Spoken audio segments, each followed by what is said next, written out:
भाजपा को हराने का काम मुजफ्फरनगर लोकसभा में भारतीय जनता पार्टी के प्रत्याशी को कौन हराना, मुझे एक बार नाम लेके बता दो। कौन?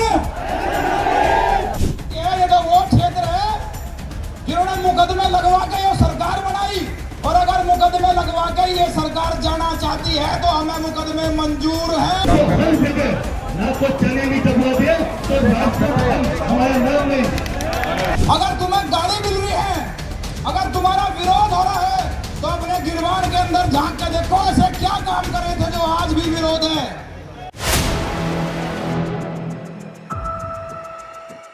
4 PM न्यूज नेटवर्क में दोस्तों आपका स्वागत है। मैं हूं आपके साथ राशिद जहीर। मेरठ के सरदाना में राजपूतों की फिर दोबारा से बहुत बड़ी महापंचायत हुई।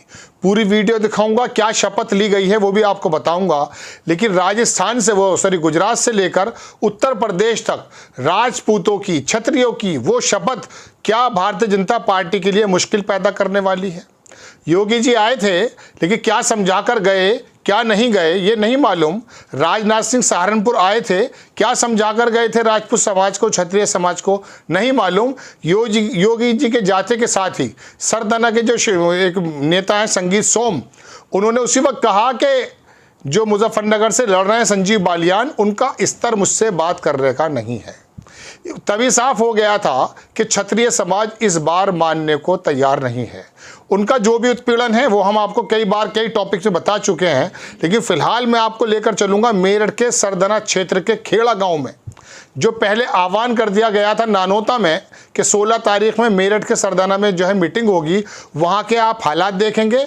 इकट्ठे हुए राजपूत समाज के लोग और जो भी इसको चलाने वाले पूरन सिंह वगैरह कई सारे नेता हैं, उन्होंने कहा रघुकुल प्रीत सदा चली आई, प्राण जाए पर वचन न जाई। इस तरह की बात है।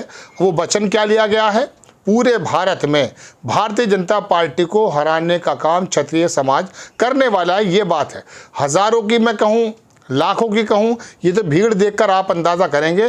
लेकिन ठाकुर समाज मेरे ख्याल से पूरी तरह से तैयार है। छोटा सा वीडियो देखें आप। तीनों फैसले ये हैं पूरे देश में भाजपा को हराने का काम। एक बार सबसे हमारा निवेदन है भाई, अब मैं नहीं कह रहा, कभी तक मुंह कर लगो, मैं कह रहा, रात मोदी जी भी कह रहे थे रघुकुल रीत सदा चली आई। क्या कह रहे थे? हाथ उठाओ, मुट्ठी बंद करो। क्या कह रहे थे भाई? मिनट के लिए मोदी जी क्या कह रहे थे भाई? और कहो, हमारे साथ सब बोलेंगे रघुकुल रीत सदा चली आई।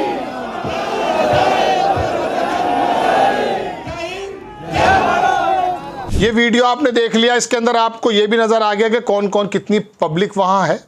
आचार संहिता लगी हुई है, क्या हालात हैं क्या नहीं हैं ये आपको मालूम है।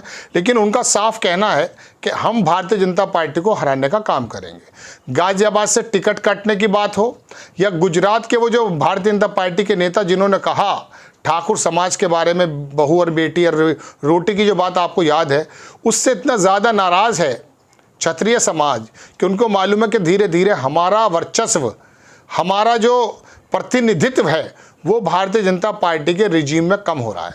हालांकि आपको मालूम है कि ठाकुर समाज, क्षत्रिय समाज और ये पंडित और बनिया, जितना भी वैश्य समाज, अपर क्लास समाज है, ये भारतीय जनता पार्टी का कोर वोटर है। 10-15% जो कोर वोटर कहा जाता है उसमें ठाकुर समाज है।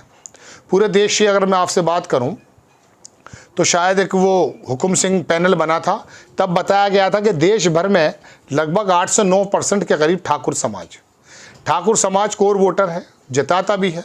पूरब में बड़ा अच्छा असर उत्तर प्रदेश की बात करूं, और वेस्ट यूपी की अगर मैं आपसे बात करूंगा दोस्तों, तो कैराना है, बिजनौर है, मुजफ्फरनगर है, सहारनपुर है, मेरठ, जहां पर ये आग ज़्यादा लगी हुई है, 24 है, उन्होंने प्रण कर लिया कि भारतीय जनता पार्टी को हराएंगे।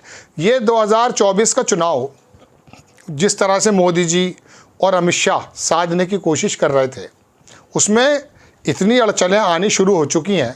एक तरफ तो अखिलेश यादव ने कुछ ऐसे कैंडिडेट को उतार दिया है कि जो अति पिछड़ा समाज से हैं, दलित समाज से हैं। वो जाहिर सी बात है कि अपने भारतीय जनता पार्टी का जो कोर वोट है उसको काटेंगे। और मुस्लिम समाज उनको मिल जाएगा, तो ऐसे कैंडिडेट मुस्लिमों को ना खड़ा करके ज़्यादातर अति पिछड़ा समाज और दलित समाज को जो खड़ा किया गया है वो भारतीय जनता पार्टी के लिए डेंट साबित होगा। दूसरी तरफ मैं आपको कई बार बता चुका कि मायावती जी से जाने या अनजाने में ज़्यादातर 12-13 सीटों पर तो ऐसे कैंडिडेट खड़े हो गए जो सीधा सीधा डेंट भारतीय जनता पार्टी के कैंडिडेट को पहुंचा रहे हैं। ऐसे समय में अपना कोर वोटर नाराज़ है। पश्चिमी उत्तर प्रदेश की बात मैं आपसे अगर करूं, मैं दोबारा तिबारा और कई बार दोहरा चुका हूं हालांकि, लेकिन फिर भी मैं बता रहा हूं यहाँ किसान थोड़ा नाराज़ है। जयंत चौधरी को लाने के बाद शायद भारतीय जनता पार्टी ये सोचती थी कि हमारा काम बन जाएगा, लेकिन वहाँ मान लीजिएगा संजीव बालियान की सीट मुजफ्फरनगर में खतरे में। 1.5 लाख ठाकुर मैंने आपको पहले बताया था। 12% वहाँ जाट है। हरिंदर मलिक जाट भी काट रहे हैं, ठाकुर भी मिल रहा है, मुस्लिम मिल रहा है, और वहाँ दलितों का वोट जो है वहाँ पर एक दारा सिंह प्रजापति करके हैं वो काट रहे हैं। प्रजापति का वोट ही भारतीय जनता पार्टी का, ये वाल्मीकि प्रजापति और जितना भी है ये सब भारतीय जनता पार्टी का वोट है। मैं आपको बता दूं, दलित को छोड़ करके जब प्रजापति खुद खड़ा है वहाँ कैंडिडेट, तो जाहिर सी बात है अपनी बिरादरी का वोट काटने जा रहा है। ठाकुर समाज और क्षत्रिय समाज खड़ा हो गया, वीडियो मैंने आपको दिखाया।